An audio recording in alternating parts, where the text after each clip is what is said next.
Ladies and gentlemen, boys and girls, what is going on? Welcome back to another 1 Nil show. We've got a very special guest on the channel. We've got Matty Boy joining us. I know he's the one that before you start saying something, I've got to hang some shit on you. Go on. 1 Nil FC, where have you been? You come and do the 1 Nil show. 1 Nil FC, you're not here. Just taking my annual leave. It's been a busy period. Had to carry some games, and I don't get votes for recognition. So You know who does get votes? Me. I got man of the match last week. posted a photo of himself. Shut up. Plenty of football to talk about today, ladies and gentlemen.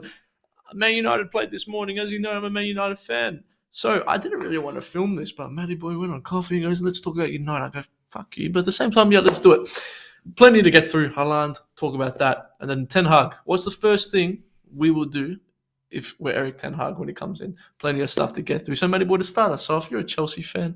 What are your thoughts so far on how Chelsea's going? Since the last time we caught up with you, it's been a while since we've had a guest on the channel. So Chelsea, where do you think they're at? I think, honestly, might sound ridiculous, but overall, I think good season.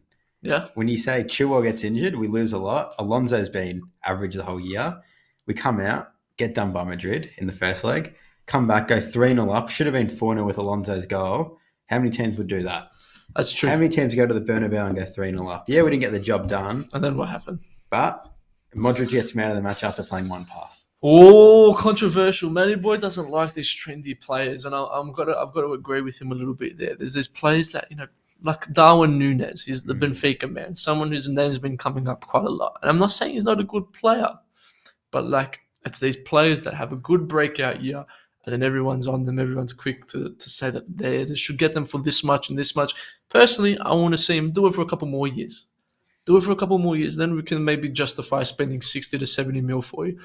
Speaking about players who are taking the world by storm and are costing around 70 plus mil, Erling Haaland. Melbourne City? Manchester City supposedly triggered Haaland's release clause, or they're about to trigger that clause.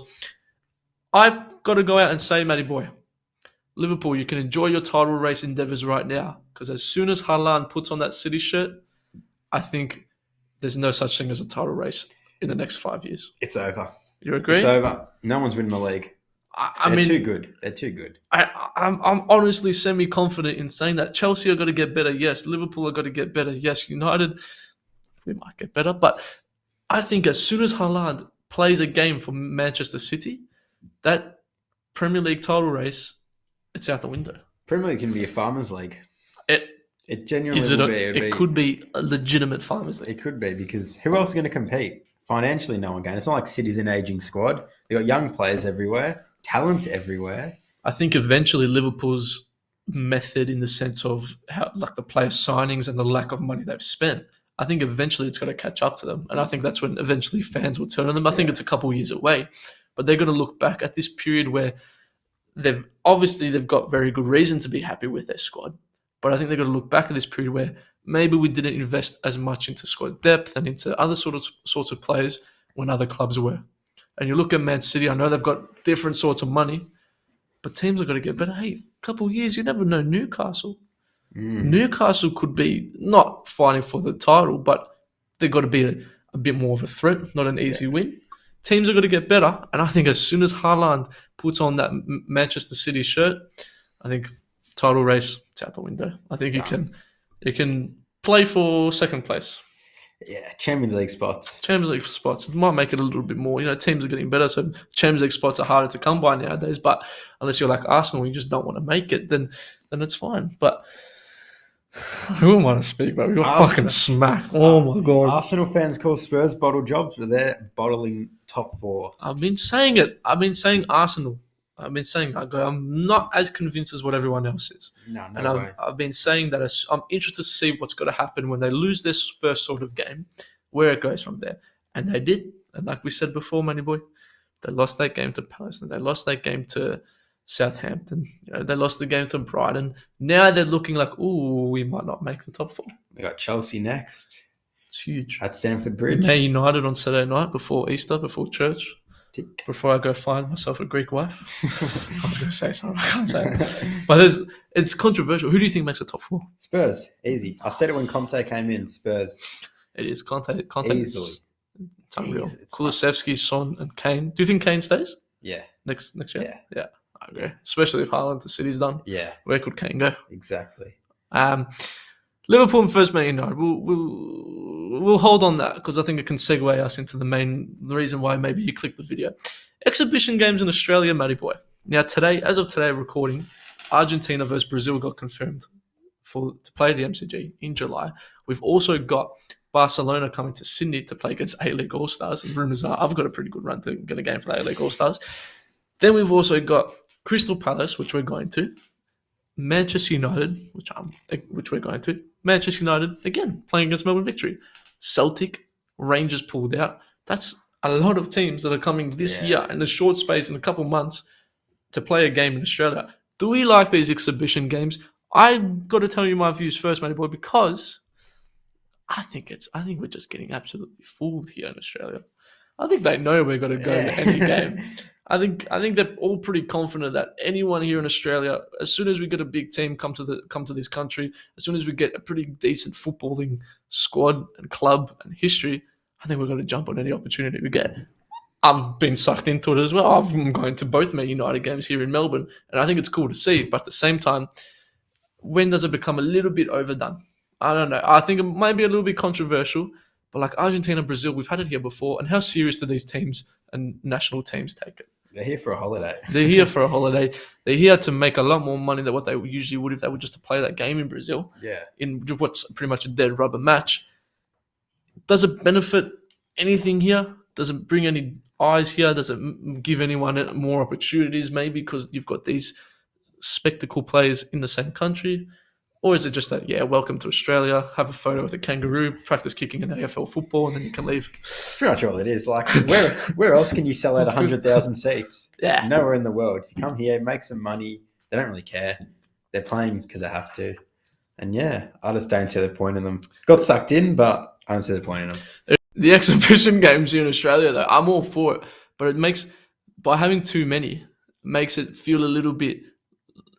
most of the games a bit less unique and a little bit, you've got Man United coming, you've got Palace coming, you've got rumours are Aston Villa and Crystal Palace and Leeds, I think, are going to come to Queensland as well. Rumours, I'm not too sure. You've got Barcelona coming, you've got Brazil coming, you've got Argentina coming. I like them, and I'm here all for it, but it makes it feel a little bit less unique when there is so many here. Maybe we can spread them out. And I think also Aussies will just got to jump on any opportunity we can to go and watch a team like that. Too far away to go watch them live anyway, so they got to come here. Come play in the MCG, take a photo with a koala, take a photo with an AFL football. What more do you want? Exactly. Now, do we have to speak about it? Do you need to... You don't want to speak about like the... How was your Easter? My Easter was good. It was good. Good because Chelsea beat Palace that night as well. Into an FA Cup final, another trophy this year. Man United versus Liverpool. Man United versus Liverpool. We have to address the elephant in the room. What are your...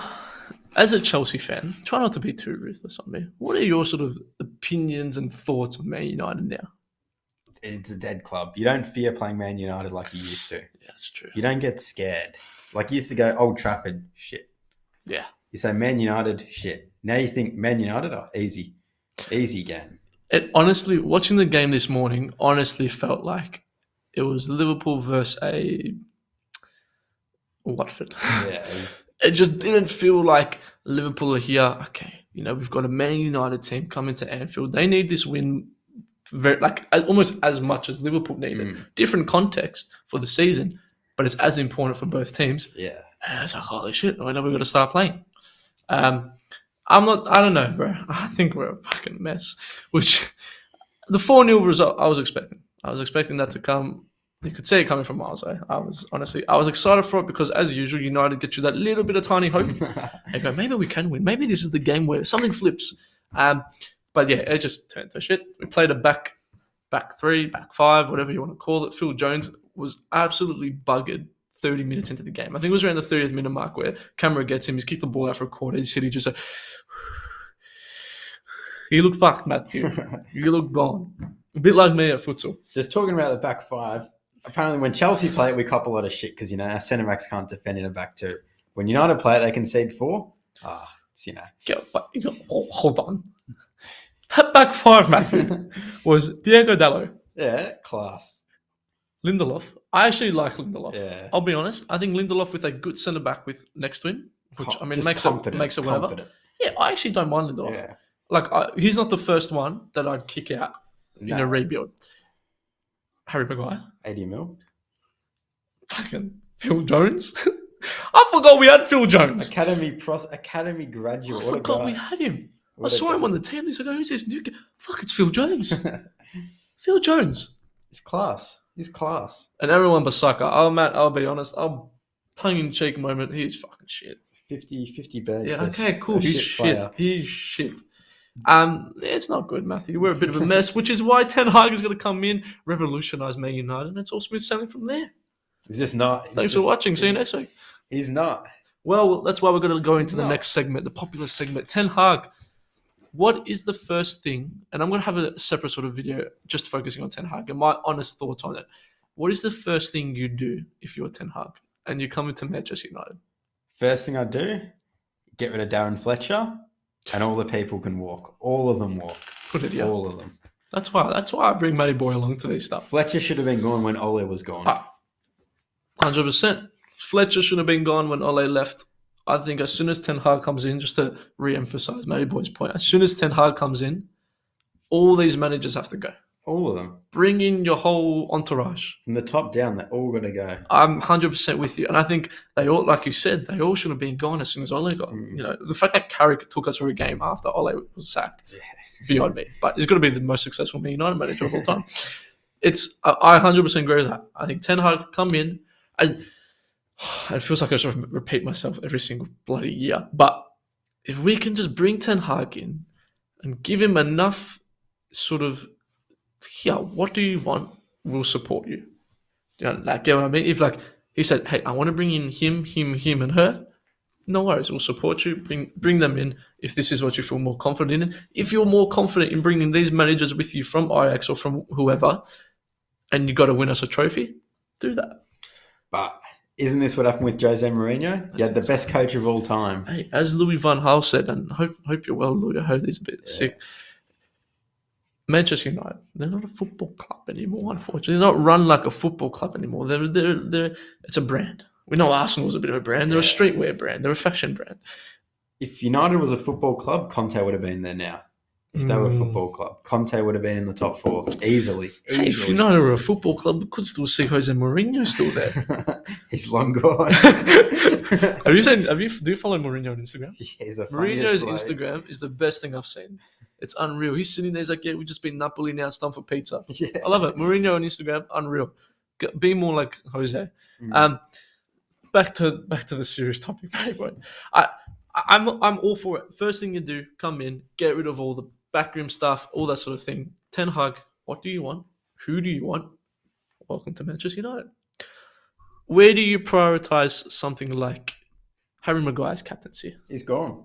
You can't seriously look at that man when he's telling you off in training and sit there with a straight face. You can't. Did you see the video Ronaldo in the tunnel the other week, and Ronaldo's going up, high-fiving everyone, and Ronaldo's Maguire's at the front, and it's like the caption's like Maguire's just seen Ronaldo say, "Fuck, I better do a couple of jumps," and he just starts jumping up. I'll be honest, I don't think it's as much of a priority and as much of a necessity. I'm gonna be totally honest with you, Matty Boy. If we strip Harry Maguire of the captaincy, I say we, like I have a part to play. If we stripped Harry Maguire of the captaincy, I think it's just going to do more harm than good. But it can't get any worse. That's the thing. Imagine you've got a player that's already very clearly low on confidence. Imagine you then go, also you're not captain anymore. It can't get any worse for him though. It can only do better for him in the long term. You know what's a more concerning thing? Who do you give the captain to? Ronaldo or De Gea? Is Ronaldo there next year? Or you sign Antonio Rudiger and he gets the armband straight away. Declan Rice. Nah. Come. Declan. We can be boys. We can be Rice and Nice. So I can be the beans to your Rice. I'm spinning bars. Rice, come to Man United. So if you're Ten Hag, who's your first signing? You got a 6-year contract, Ten Hag, let's say? Oh, I hope so. You're building around this one signing. Who are you signing? This one player's going to be your captain, your everything. Declan Rice. Declan Rice is the guy. Matty Boy, I'm going to call you out a little bit. I said Declan Rice, I wanted him last year. This was when, and I don't blame you. because obviously this year he's taken it to new levels. Yeah. When people were saying 70, 80 mil, I remember you saying, I wouldn't pay that for Declan Rice. No. But the Euros change a lot. 70 mil now is Yeah. looking like a steal. I think you'll have to pay 120 mil for him. Easily. Because he's got the English tax as well. Easily. I think Declan Rice is the guy you build the club around. Yeah. If I give you a realistic one, I think a realistic player that Ten Hag should bring in, I'm going to go, honestly, call me silly, Donny van der Beek. Van der Bench. I take it back. I take it back. That was stupid. Editor, take that out. Yeah. Look, I don't know. Who are some of the players you can bring in? There's people like Chouameni, who's like quite well linked. Oh, I don't see why you still can't build the club and the team around Bruno Fernandes, Sancho. No. nah. Fine, fuck off then. I'm thinking, if you're Ten Hag, you go back to your roots and you go get De Ligt. You throw everything at him. Because Juve aren't in a good position. Allegri's ruined the year. You got De Ligt. He's probably not happy. And you just sell him a deal at Man United. You're back at Ten Hag where you played your best football. Wow. So I think De Ligt is the man you go for. Captain everything. Wow. He's captained Juve a few games. No reason why he can't lead United. So you're Ten Hag. You've got one player to bring in. Yeah. He's got to be, this player's got to be the man. He's lifting the Champions League trophy in 6 years. It's De Ligt. So Ten Hag comes in. He goes, I want the man. Yeah. He's the first signing. He's got to begin the Ten Hag era. Yeah. You're going for De Ligt. And it takes pressure off Maguire as well. I like that. Takes pressure off De Gea because De Gea knows he can look at confidence in his back line. Can they play together, De Ligt and Maguire? You force him to. Or are you looking at a De Ligt and Varane defense? Oh, we're winning the league. 21 is coming. Yeah. A De Ligt and Varane defense. Exactly. So I think you got to go for De Ligt. I like that a lot. Yeah. There's my signing. Actually, I like that a lot. Fuck, do you just want to take it over? I like that a lot. Interesting. My annual leave's over and the brain's working again. That's a very good. Let me know in the comments down below. De Ligt, is there any real possibility that he does come? Yeah. Juve don't have their stuff together. I know you're an avid Juventus watcher as well. You watch him more than me. What is he like up there with players that Juventus will say no, you're not touching, or is he actually generally approachable? Juve wouldn't want to sell him, but you can tell De Ligt's frustrated when he plays because you just got to look around to see not competent. Well, Rudiger could have a little bit to play in that. He could. If he goes to Juventus, De Ligt's almost saying, well, where do I stand? Yeah. And then, hey, Mateusz, I make you the man. That's not a fucking Dutch accent. Come to Man United. Yeah, exactly. I like that a lot. Well, to wrap it up, I think my first thing that I do, you've got to build a bit of character. Culture. You've got to build a bit of character, bit of culture, and honestly, ruthless, mate. There is players there. United have to get rid of any sort of loyalty, any sort of fan favourite players. We have to get rid of that. Jesse Lingard, I love you. Get out. You're not good enough. Simply not good enough. Marcus Rashford, if you're not performing, you're going to get moved to the bench. What should any footballer who's a motivated footballer do when they get moved to the bench, when they know they probably should be starting? Take your chances. Take your opportunities. Has Rashford done it this season? No. Timo Werner's done it. Even Werner's done it. Okay, if Kotzi can do it for 1 NIL FC, anyone can do it. My goat. I think that's got to be one of the main focuses. Come in with a clear intention. Speak to the players. Build a relationship with the players. I don't know how this midfield's going to work. I think a holding midfielder might actually get signed this year because I think Pogba's gone. Yeah. I think Donny will play. You'd think. Probably. I mean, there's a genuine concern if Donny doesn't play under Ten Hag as well. Then you're almost like, okay, does this guy have one leg? But, Donny, Bruno, then you're looking at, okay, there's a new midfielder coming in. Who is it? I think Pogba will definitely not be the next year. So it's all pretty interesting stuff. Matty boy, thank you for joining me. Good to be back. Mate, it's got to get more people involved. Gradually make a couple cool videos coming up. You can see more of Matty Boy in 1 NIL FC when he decides to show up. Sorry. You gave me that one. 1 NIL FC returns next weekend. Me, United fans, I'm with you. I'm with you. Okay, we can cry together. Please like, subscribe, do that business. We'll catch you guys next week. Deuces.